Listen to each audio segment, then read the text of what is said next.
Olá, seja muito bem-vindo ao canal Louise Crovesi. E no vídeo de hoje a gente vai conversar sobre o real impacto do tipo de parto na microbiota infantil. Bora lá?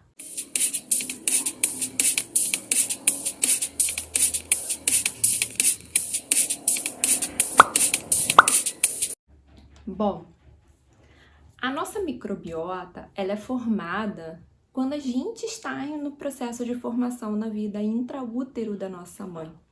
Então, desde aquele momento, todo contato com a microbiota materna vai estar já determinando como será a nossa microbiota. Lembrando que além da microbiota, todos os nossos genes vão começar a ser modulados nessa fase. A gente vai ser formado pelo DNA de nosso pai, de nossa mãe, né, sendo meio a meio de cada um. Porém, devido ao que a gente é exposto durante esse período, a gente pode ter modulações desses genes, podendo ali favorecer o desenvolvimento de algumas doenças, como, por exemplo, o caso da obesidade. Eu gosto muito de citar sempre um estudo na pós-fome holandesa, que foi feita com as mulheres que estavam gestantes e passaram por essa privação de alimentos, de calorias e de nutrientes durante a gestação. E observou-se o impacto na prole, né, nessas crianças nascidas dessas mães. E verificou que essas crianças tinham maior tendência a desenvolver obesidade, tanto na infância quanto na vida adulta, devido a alguns mecanismos de adaptação para a sobrevivência desses bebês durante a gestação, para que eles conseguissem, então, adquirir mais nutrientes e otimizar esses nutrientes para poder sobreviver, já que é uma fase de grande demanda nutricional por conta da formação de vários órgãos novos. E da mesma forma, a microbiota ela vai ter um impacto onde, dependendo da situação ao qual essa mãe é exposta, a gente pode ter modulações positivas ou negativas nessa microbiota. Por exemplo, uma mãe que por algum motivo ela adquire alguma infecção durante a gestação e precisa passar por uma antibiótico-terapia para de fato tratar aquela infecção. Isso vai ter um impacto negativo na microbiota materna, reduzindo diversidade e reduzindo não só as bactérias ruins, que deveriam de ser eliminadas com esse tratamento, como também as bactérias benéficas. E isso vai, de forma indireta, impactar na saúde do bebê.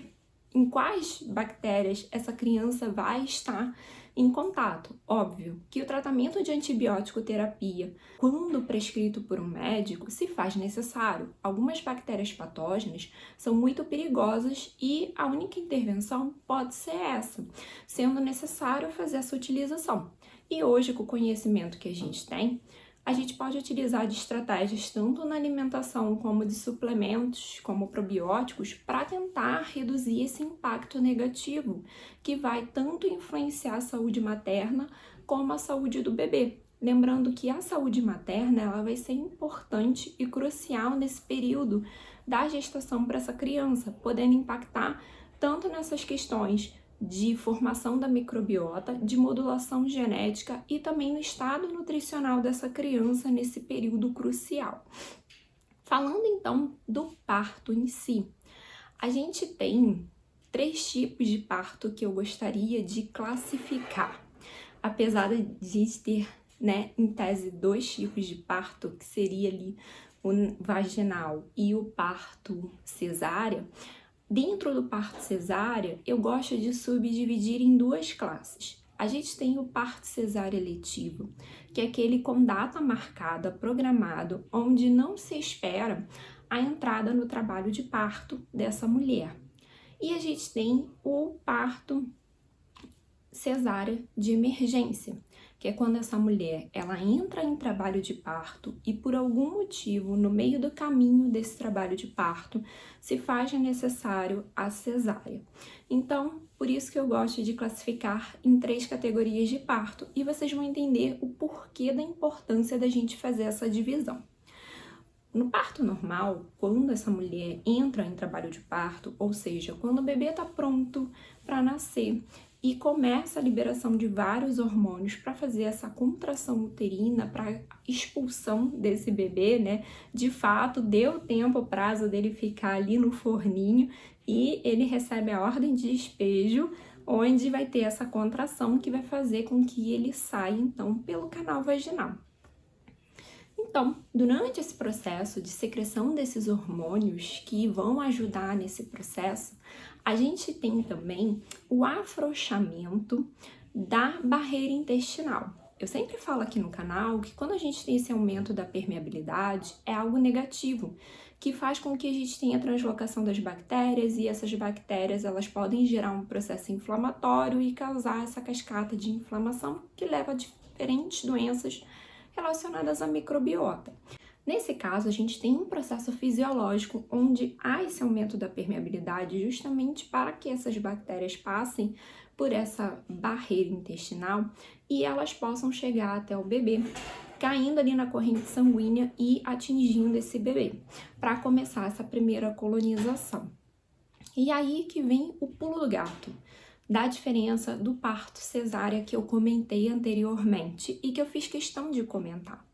Quando a gente tem uma mulher que entra em trabalho de parto e ainda assim ela passa pela cesárea, esse bebê vai ter contato com essa microbiota intestinal dessa mãe por essa via, porque vai ter essa exposição hormonal, vai ter esse afrouxamento, vai ter todo esse processo fisiológico acontecendo. Diferente do terceiro caso, que seria na cesárea eletiva, onde a gente não vai ter esses hormônios atuando e a gente não vai ter esse afrouxamento. O segundo ponto é que muito se fala que o parto vaginal ele seria mais vantajoso frente aos outros partos, a cesárea no caso, por conta de a criança ter o contato com a microbiota vaginal materna. Só que, parando para pensar a nível de composição da microbiota intestinal, o impacto dessa microbiota vaginal é menor do que quando a gente fala da microbiota da nossa pele.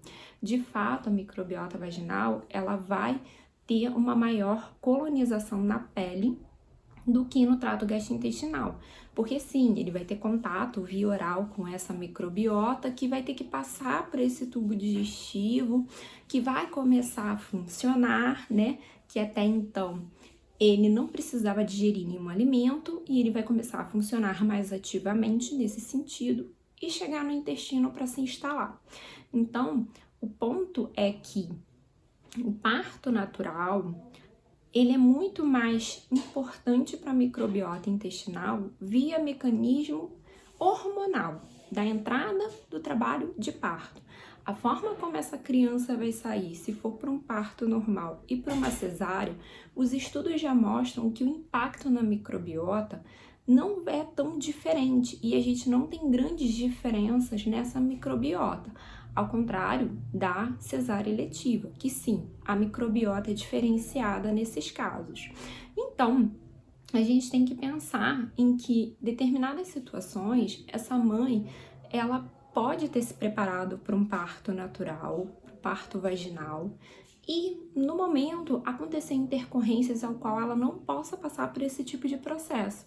E a gente tem que ter em mente que é importante a gente saber se essa cesárea foi programada ou não para saber o impacto de fato que o tipo de parto tem sobre a formação da microbiota daquela criança que vai se tornar um adulto.